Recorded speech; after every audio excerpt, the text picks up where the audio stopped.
Hello, hello, comment ça va aujourd'hui? On va parler du menu My Profile de Go High Level. L'idée, c'est vraiment un tutoriel complet qui vous apprend à tout utiliser correctement. Et dans ce menu, il y a quelques petites subtilités qui peuvent vous gêner, qui peuvent être bloquantes pour vous au moment du remplissage.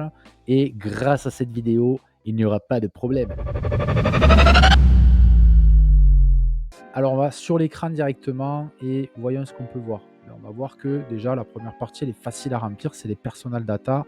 Pas grand chose à dire, vous mettez vos coordonnées, vous validez avec Update. Vous voulez changer votre passe, ça se passe ici, pas de problème. Cette partie-là, l'email signature, chaque fois que vous allez faire un email, de manière automatique ou non, c'est quand même sympa d'avoir une signature dans votre email déjà pour votre destinataire, mais aussi pour votre serveur d'envoi.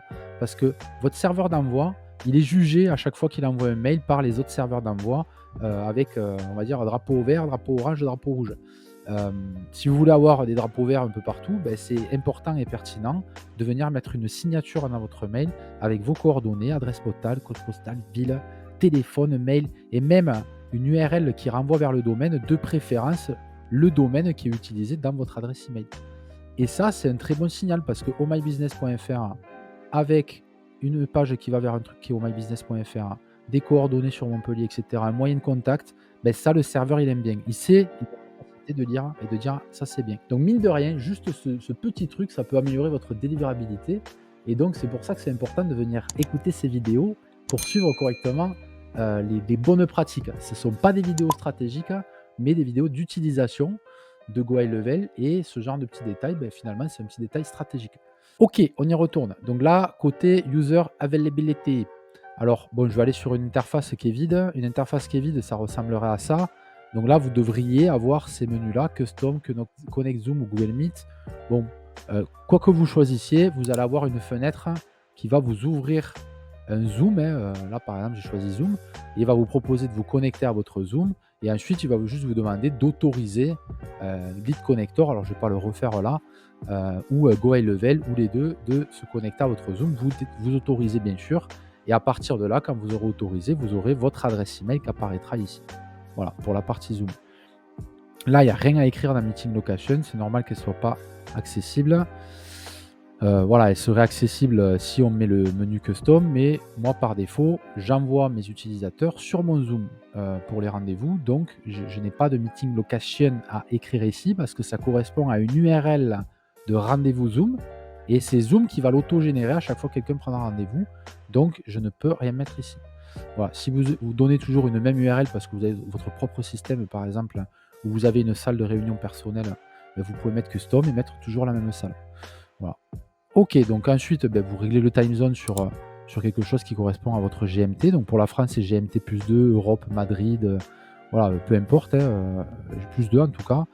Et ensuite, ici, important à comprendre, c'est que vous allez régler ici les available hours, donc les heures qui sont valables pour votre entreprise, en fait, grosso modo. C'est les heures globales, voilà, de vous en tant que moi, en tant qu'Erwan Pasté ou My Business, j'ai une certaine plage horaire sur laquelle je peux prendre des rendez-vous.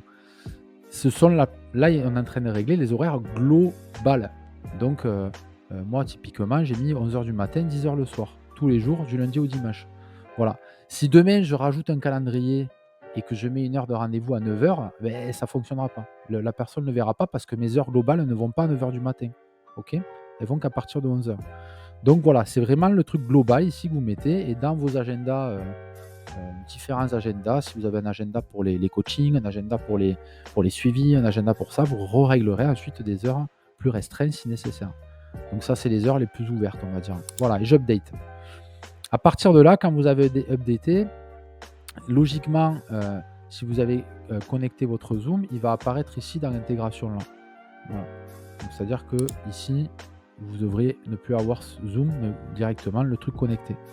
Donc ensuite, il y a plusieurs intégrations qu'on aimerait faire. Ici, on voit qu'il y a l'Outlook Calendar si on veut intégrer notre calendrier Outlook. Mais beaucoup d'entre nous fonctionnons sur Google, Gmail, Google Agenda. Donc pour ça, on n'a pas de bouton ici dans ce menu pour aller le cliquer, mais il faut aller dans Intégration. Donc vous allez dans Intégration. Même si je reviendrai plus tard, il y a une vidéo qui est dédiée à l'intégration, mais Vous irez dans l'intégration, vous cliquez sur Sign in with Google et vous allez sélectionner le bon compte, mettre votre passe et autoriser Lead Connector à se connecter. À partir de là, vous attendez quelques secondes, ça va afficher ce genre de fenêtre, voilà, sur lequel vous allez pouvoir éventuellement ajouter également votre Google Analytics si vous avez un compte et votre Google, on va dire, Ads si vous avez un compte. Voilà, donc une fois que c'est connecté, en revenant sur le menu My Profile, ben, vous aurez ici, dans cette partie Calendar Configuration, vous aurez ici ben, le Primary Calendar à configurer. Alors qu'est-ce que c'est? Ben, c'est le calendrier principal que vous utilisez pour faire les rendez-vous. Et donc, ben, il faut lui dire lequel c'est. Et donc, il faut cliquer sur Edit et bien choisir votre adresse email Gmail pour qu'il se connecte à cette adresse email Gmail et qu'il puisse lire et écrire ce qu'il y a sur l'agenda de cette adresse email Gmail. Et vous lui donnez un calendrier principal. Moi, j'en ai plusieurs. Et donc, mon calendrier principal sur lequel je mets tous mes rendez-vous généralement, c'est celui-là. Voilà, Oh My Gym, OF Proposition. Moi, je ne l'ai pas renommé, ça a été renommé il y a très longtemps, mais je sais que c'est celui-là. Et je le sélecte comme default calendar pour que ce soit mon calendrier principal. Et vous faites Save. À partir de là, vous n'aurez plus que ça à régler, c'est-à-dire que si vous avez d'autres calendriers, comme c'est mon cas, ben, vous allez aussi lui demander, par exemple, de vérifier les rendez-vous qui sont sur ce calendrier-là. S'il y a un rendez-vous sur le calendrier R1 at Work, et que j'ai un client qui voulait par exemple mettre un rendez-vous sur mon calendrier au My Gym Proposition, ben, il ne pourra pas parce que la cause a été cochée. Il va bien vérifier que ici j'ai pas de rendez-vous qui viennent gêner pour pas créer de doublons en fait, que j'ai pas François et Roger qui ont pris le rendez-vous le jeudi à 19h. Voilà, ça empêche ça. Donc vraiment, si vous avez plusieurs agendas et que vous les utilisez tous, ben, cochez-les tous en fait. Si vous utilisez aucun de tous, ben, on s'en fout. Voilà, vous faites save bien sûr pour enregistrer tout ça. À partir de là, on n'est pas si mal, hein, c'est-à-dire qu'on a réglé le personal logo avec notre petite tête. Bon, là, j'ai mis le logo, mais notre petite tête, nom, prénom, et cetera. On a réglé le zoom, on a réglé les plages horaires, on a mis une signature. Et là, on est venu régler le primary calendar et le check for config. Donc, on a fait un bon réglage. Le seul truc que vous pourriez éventuellement vouloir ajouter, c'est que les emails qui sont envoyés sur votre Gmail, par exemple, qui a été connecté, arrivent aussi dans le CRM, que ce soit les messages entrants ou sortants, pour synchroniser tous vos mails au même endroit. Moi, personnellement, je préfère aller regarder mes mails sur Gmail et n'avoir que les mails de ce qui a été capturé, non capturé, etc. dans les échanges de conversation de GoHighLevel et pas les autres. Je ne veux pas recevoir ces discounts là-dedans, par exemple. Voilà, bah, écoutez, de toute façon, j'ai pas plus à vous dire pour cette vidéo.